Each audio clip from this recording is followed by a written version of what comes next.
Sayang seribu sayang kalau kita datang melayat, banyak yang menginjak-injak sunnah Nabi. Satu, datanglah dengan berpakaian hitam-hitam.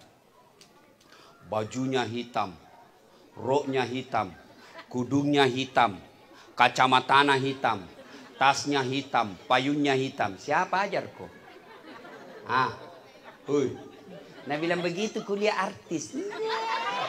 Motogi dibilang artis. Tomato apa kajili-jiliin. Coba. Berdosa ke pakaian hitam Ustaz? Tidak berdosa. Tapi kalau ibu bapak pakaian putih dicintai Allah dan Rasulnya. Saya kadang-kala cemburu lihat saudara kita orang Tionghoa. Coba lihat orang Tionghoa kalau meninggal keluarganya. Baju putih-putih itu datang melayat. Bahkan rumahnya sekalipun dindingnya dia kasih kain putih. Mereka yang mengamalkan sunnah Nabi. Kita pakaian hitam-hitam. Dosakah? Tidak dosa. Tapi kalau Allah cinta, mau dicintai Allah dan Rasulnya, pakai putih. Dua. Saya katakan injak-injak sunnah Rasul. Apa lagi? Sampai tidak ada yang mengaji. Hanya datang gosip.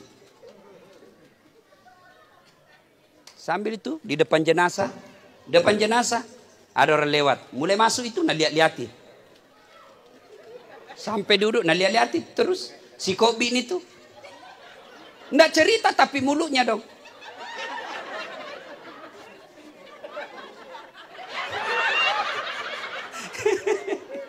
Tanya kenapa, Nabi bilang palsu lipstiknya. Kenapa kau tahu? Melengket di giginya. Kemana nih pacilaka-lakai? Oi bu, oi bu. Biar ustaz juga na gosip. Itu lagi ustaz. Itu jibajuna watuna di YouTube. Ustaz pun dia gosip. Ketawa baru kau semua nak kena. Kalau datang ki melayat ibu, majelis taklimku di Makassar saya bina. Ibu-ibu kalau datang melayat sudah ada wudhu. Sampai di situ duduk, kalau bisa bawa surah Yasin. Tidak bisa ngaji baca Yasin karena waktu kepepet, baca Al-Fatihah sebanyak-banyaknya. Berapa kali? Sebanyak-banyaknya. Niatkan untuk orang meninggal. Tidak sempat Ustaz, minimal baca Al-Qul Huwallah 3 kali. Tidak sempat juga Ustaz, diam-diam kau saja. Diam kau saja. Tidak sempat juga, cepat kau pulang. Jangan mutun rumah cerita salah. Jelas? Jelas? Nah, yang ketiga, tidak ada yang sholat jenazah. Saya hampir tidak pernah melihat ibu-ibu sholat jenazah. Maka jangan heran ketika ada perempuan meninggal, sedikit juga yang sholat. Kenapa? Karena waktu hidup dia jarang sholat, maka Allah Maha Adil, sedikit juga yang sholati.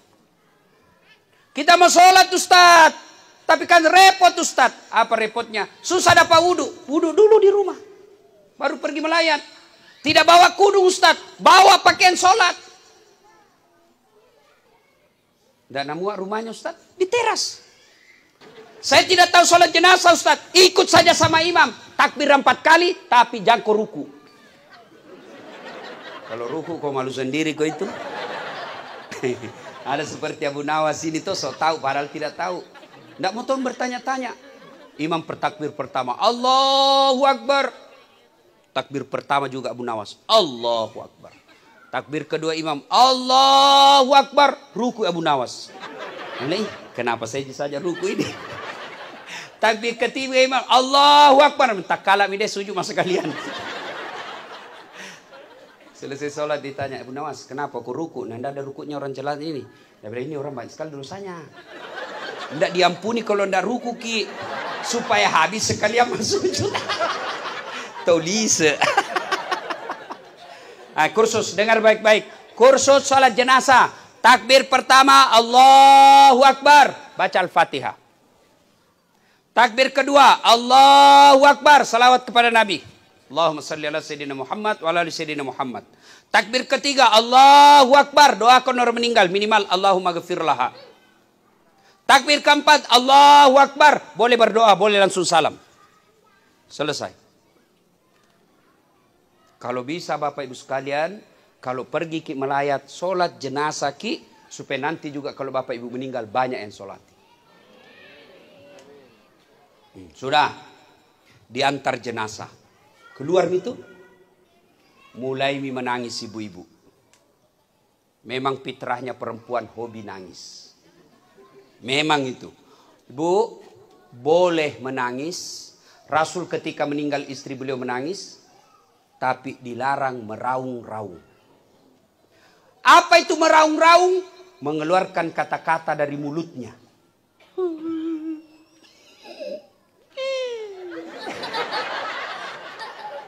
Ada orang meninggal suaminya. Kayak sinrili. Kayak kacapi. Mati tongan ni ambo muana. Dia nak gagapan reko anak. Nak dengar anaknya dia gagapan re malupu dah. Tak boleh menangis. Boleh menangis tapi tidak boleh meratap.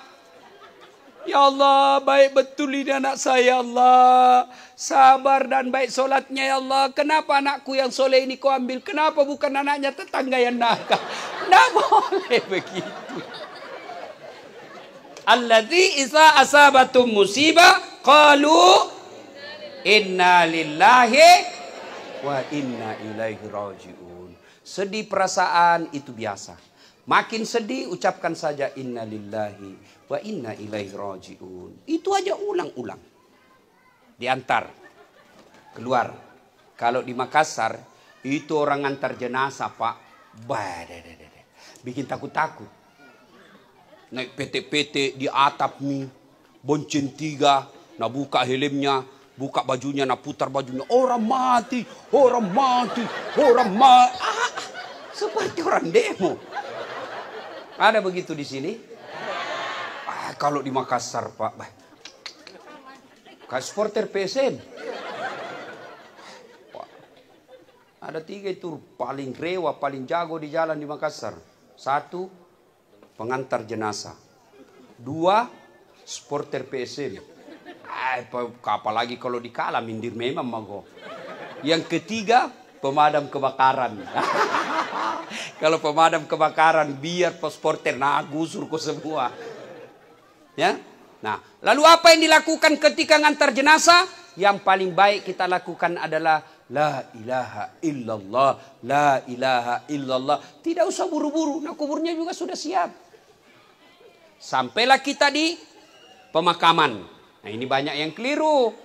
Sampai di pemakaman diinjak-injak kuburnya orang. Dia duduki batu nisannya orang. Dia merokok di atas batu nisannya orang. Itu haram. Sama kau injak dan kau duduki api neraka. Tidak boleh. Saya berharap kuburannya nanti almarhum jangan dikasih mewah. Ya. Lebih baik itu yang mewah, pemberi tegel apa semua. Lebih baik kita jadikan tegel masjid. Sederhana saja. Ya. Jangan sampai pemakaman itu menjadi status sosial. Oh, kuburnya haji ini yang kaya, kuburnya ini yang miskin. Nah, jangan begitu. Ya, tidak dicontohkan oleh Rasulullah. Tidak usah dikasih mewah-mewah. Itu ya paling bagus saja ada tandanya, ada namanya, satu batu nisan. Tidak usah lagi dibikinkan rumah yang mewah. Lebih baik rumah yang mewah itu jadikan tegel masjid. Selama tegel masjid itu dipakai ibadah, selama itu dapat kiriman pahala orang yang meninggal. Sudah, masuklah kita di kubur. Ketika pengantar jenazah sudah pulang, datang malaikat. Namanya penjaga kubur. Kalau orang baik meninggal, tenang. Maka ditanya 5 perkara. Tapi kalau baik sholatnya Bapak Ibu sekalian, tidak usah pusing, tidak usah cemas. Karena pertanyaan-pertanyaan malaikat bukan kita yang jawab, tapi sholat kita yang jawab. Begitu ditanya, "Marrabuka, siapa Tuhanmu?" Salat kita akan menjawab, "Allahu Akbar." Malaikat berkata, "Itahu hebatnya. Barusan saya dapat ini." Ditanya dia jawab, "Allahu Akbar." Ditanya lagi, "Man nabiyuka?" Siapa nabimu? Salat kita menjawab lagi, asyhadu alla ilaha illallah wa asyhadu anna Muhammadar Rasulullah. Kalau orang baik salatnya. Kalau tidak beres salatnya, salat juga tapi hari Jumat saja. Paling terlambat datang, paling cepat pulang. Begitu khutbah dia tidur. Datang malaikat Nabi bilang, oh metanolo taja cilaka. Iko na tu mega bicaramu kumacarama ki. Ditanyalah dia, marah buka siapa Tuhanmu? Kaget langsung, tunggu dulu orang baru datang. Biar malaikat mau nagi-agi juga. Ditanya lagi, marah buka siapa Tuhanmu? Kaget langsung dia jawab, ketuhanan yang Maha Esa. Langsung disemes. Nah, di alam kubur kita menanti Pak. Berapa lama kita menanti? Tergantung datangnya hari kiamat. Bayangkan Pak. Mereka yang hidup dan meninggal 1000 tahun yang lalu. 100 tahun yang lalu.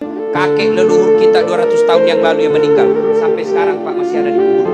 Bagaimana kondisinya di kubur? Tergantung amalnya.